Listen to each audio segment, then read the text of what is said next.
भजन संहिता अध्याय 123 वचन 1 से 4 तक। हे स्वर्ग में विराजमान, मैं अपनी आंखें तेरी ओर लगाता हूँ।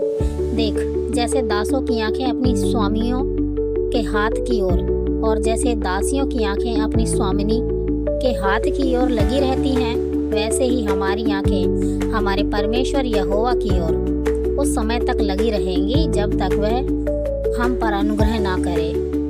हम पर अनुग्रह कर, हे यहोवा, हम पर अनुग्रह कर, क्योंकि हम अपमान से बहुत ही भर गए हैं। हमारा जीव सुखी लोगों के ठट्ठों से और अहंकारियों के अपमान से बहुत ही भर गया है।